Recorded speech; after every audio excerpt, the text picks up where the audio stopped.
Um, this 3D Fight Club interview really sent us down a rabbit hole with this one. It's bare knuckle boxing, but UK style. And I don't know about you, but I'm hooked. Yeah, it's like we're getting a look behind the curtain of something most people just see, those crazy headlines. Exactly. And we've got Dougie Joyce, the guy, the brains behind 3D. Yeah.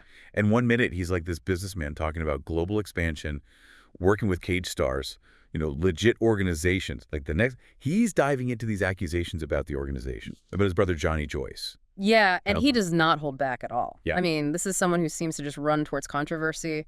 Okay, so let's unpack this whole Dougie Joyce thing, because it is a wild ride. Like, he goes from talking about these legit business deals, like their new sponsor, by the way, who know a hangover cure was like a sponsorship opportunity? That's fascinating to me.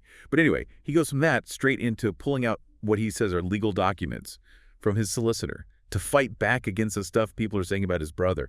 He even gives us the solicitor's contact info. That's either next-level transparency or a really calculated move. Like, he's almost daring people to call him out on it. Yeah, it's bold for sure. And it makes you wonder what's really going on behind the scenes. Speaking of bold, we have to talk about Dean Lynch Ward, this fighter who spends the entire interview calling for a rematch. The Deca feud, right? Like a whole other layer of drama playing out in this interview. Right. And it gets personal. Dean shows these screenshots of messages where Deca allegedly brings Dougie's daughter into it. Which, yeah, that's never a good look. It goes from just trash talk to something else entirely. When you start involving family, it makes you wonder about what's going on behind the scenes, the history there, the bad blood. That goes way beyond just a fight. For sure. Yeah, it's a whole other level to it. This whole thing with them wanting to be seen as this legitimate sporting organization, but also leaning into the drama and controversy, it's constant throughout the entire interview. Yeah, it is. I mean, you've got Dougie talking about partnering with charities, expanding internationally. He even mentions their advertising on billboards in Times Square. Times Square. That's not exactly small time. But then he's like almost bragging about how much buzz 3D gets, good or bad. And that's what makes this so interesting, right? Because are they serious about building a respected brand? Or are they playing up the bad boy image on purpose? Because let's be real, it's working.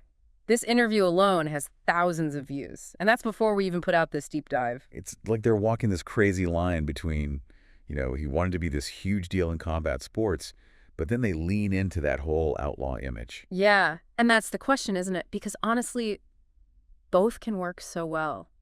Especially these days. Yeah, you've got to at least admire the hustle, even if you don't agree with everything they're doing. Totally. And it's not just about getting attention either. This interview gives us a look at how they're thinking about the business side too. Remember when Dougie starts talking about their new team? They've got a finance person now, a sponsorship guy. And a diamond builder? Who even knew that was a job? Exactly. But it shows they're thinking strategically. Right. Bringing in different types of people. It's actually pretty smart. Even if what they're doing is, well, it's not exactly traditional. No, not at all. They're building a brand, and they're using every trick in the book. Those sponsorships, too. Such a weird mix. Gyms, supplement companies, a hangover cure. Right. It's like they're tapping into this whole world that exists sort of alongside everything else, and they're packaging it up for everyone else. It's like that early 3D Fight Club.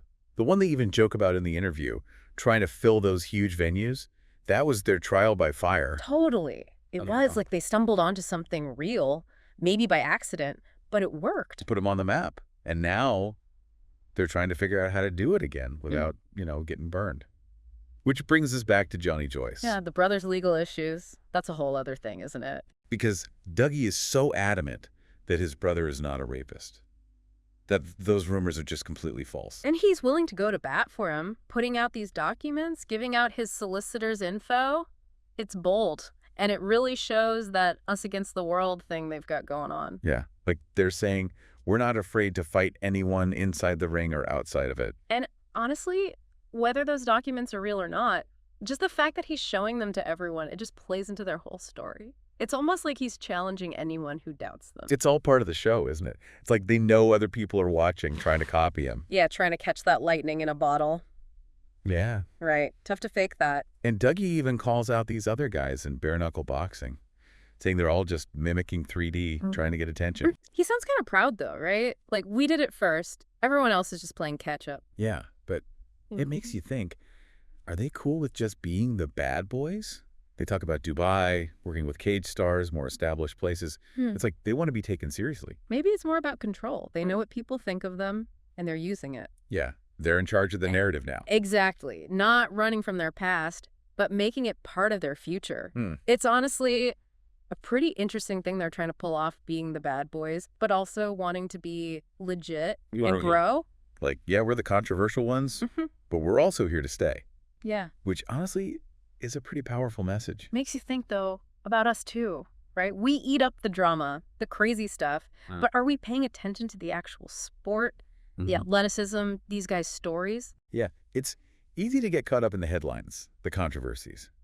But when you really listen, like we did with this interview, you have to look deeper. See the ambition, the hard work, the risks they're taking to build this thing 3D. It's like a microcosm or something. Right. This whole mix of keeping it real, image, spectacle, actual competition, it's everywhere. Makes you wonder, what's real anymore? Does it even matter? As long as we're entertained. Man, big questions, and I don't think they're easy answers. But this has been great. You've given us a lot to think about. This whole 3D thing, it's wild, it's messy, and it's definitely not over yet. No kidding. Whether they can make this jump from, viral sensation to a real global brand, who knows? But they've got our attention, that's for sure. And these days, isn't that half the battle?